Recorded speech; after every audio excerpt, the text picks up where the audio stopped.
I'm Chisco Gaming, and today we're back in Dragonheir Silent Gods for the second phase of the Dungeons & Dragons collaboration, and I'm really hyped to present to you information about Elminster Aumar and his events.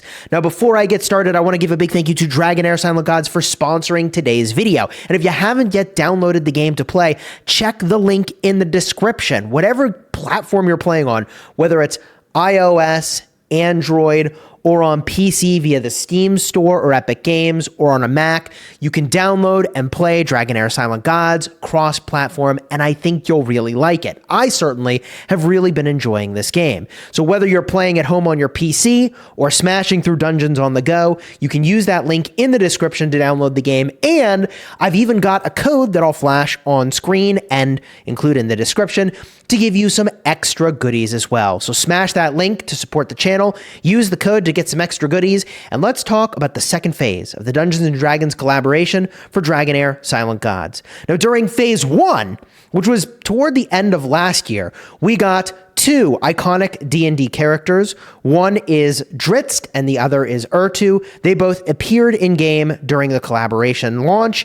Now we'll be getting two new characters we get a look at in phase 2 of the Dungeons & Dragons collaboration.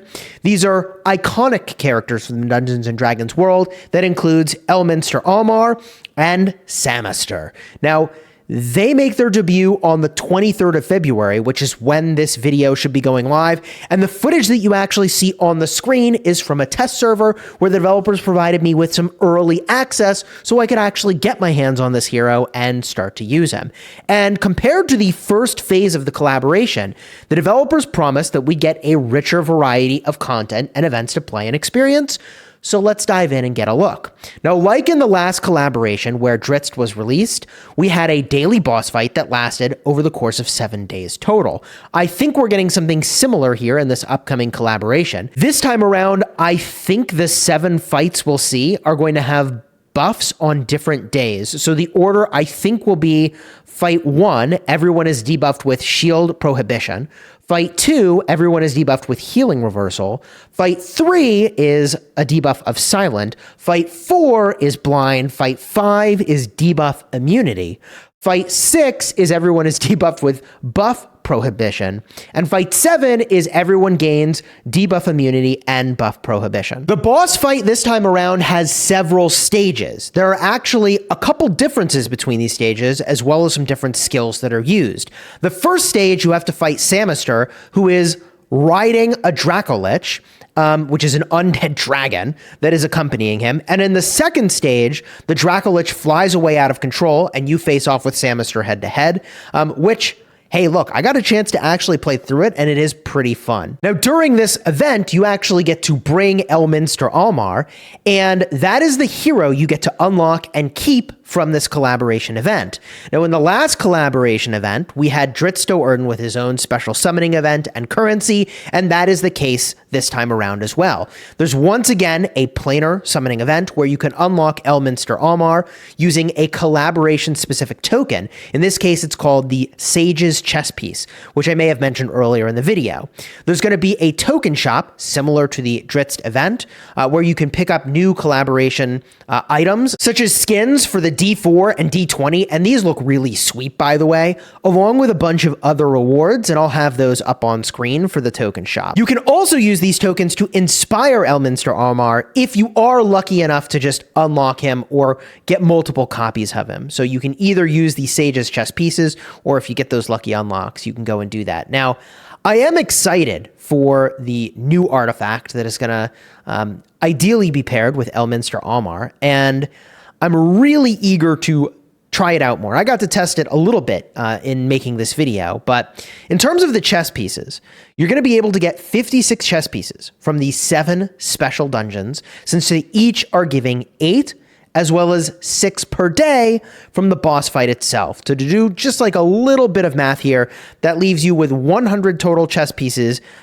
just by playing the game and completing the activities every day. You need 240 chess pieces to unlock Elminster Aumar.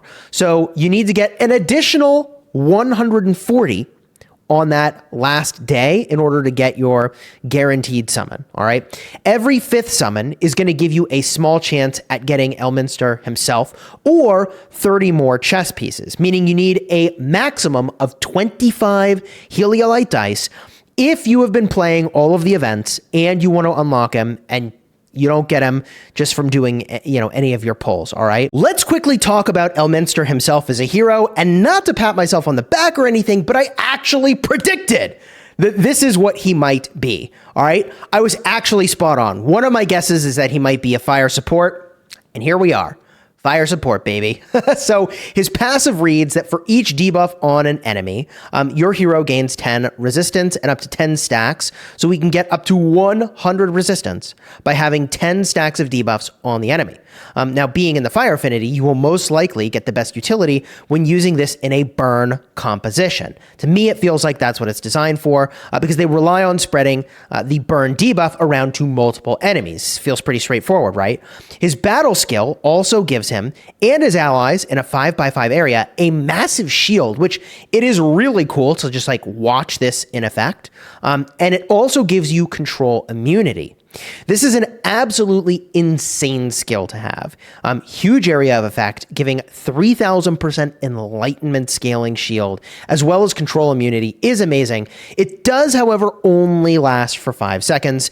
And lastly, his ultimate is going to deal fire damage that scales off of attack and enlightenment to enemies in a diamond-shaped area of effect, as well as a chance to apply an attack penalty 2 and accuracy penalty 2 onto them as well. This is really insane, dealing a solid amount of damage on top of applying really crucial debuffs. Honestly, this reminds me a lot about an upgraded version of Dane, who is an epic tier fire support hero. Both are bringing a lot of utility as well as major potential for damage output. Now, when it comes to his artifact, it reads that the shield effect granted by the wearer, so his battle skill, is going to be increased by up to 25% and its duration extended by 30%. This is really a pure support artifact, essentially a better version of the tiara from the epic tier, but is obviously designed to be used with Elminster. Now, the stats are hit point percent and enlightenment, which are honestly pretty good. I mean, when it comes to the enlightenment stat for legendary artifacts, they give a huge boost to any enlightenment scaling supports because of how much enlightenment scales on these units, kind of like Tiara. This artifact will make his shield much bigger and increase the duration by 1.5 seconds, up to 6.5 seconds in total, which can really make the difference when it comes to bosses or dungeon timings. Lastly, this collaboration features some extra content as well as the cosmetics. I mentioned some of these earlier, but there is actually a brand new independent and complete Dungeons & Dragons adventure that you see going on in the background when I was playing my way through it in the test server. And you face a new force emerging in Adentia. It's called the Cult of the Dragon. So we'll investigate the appearance of the Dracolich, which are undead dragons, and break the necromancy spell that was used to summon them. Just like in the last collaboration event where we headed to Urtu's castle, we'll head to the Cult of Dragon Fortress to defeat Samister, the cult's leader and impersonator of the Child of Chaos. I mean, look, I actually had a lot of fun battling my way through this, and the Dragoliches are pretty damn cool looking in terms of the enemies that you might end up fighting. So you can grab your new collection avatar frame, which is going to come in a special purchasable bundle, along with some Heliolite dice, epic scrolls, rare scrolls. There's also going to be 2 new dice skins for your D4 and D20, as I mentioned earlier. They're called the Arcane Dice. Make sure to grab those if you're a collector, kind of like me. And I'm honestly hyped to play these events on my main account. A big thank you to Dragonheir Silent Gods for giving me access to a test server to showcase some of this stuff and have a video ready as soon as it was sort of going live in game. And if you want to download the game, check the link in the description. Again, it's available on many platforms: iOS, Android, Mac, PC on Steam and Epic Games Store. It's cross-platform, so you can be playing on PC and then open it up on your phone on the go, which is something that I really like to do. And be sure to use the code also in the description, and I'll put it on screen again to get some extra goodies in game. If you enjoyed the vid, throw a like on here, consider subscribing. If you're looking for more information about Dragonheir Silent Gods, like if you want want to review the Dritsto Erden collaboration, all of that card in the end screen for the last time we had one of these events. And if you just want to see my predictions, I mean, we called that this is what it was going to be, and here we are, chat. Here we are with a fire support card in the end screen. You can see a little bit of the lore of Elminster Aumar in that video as well.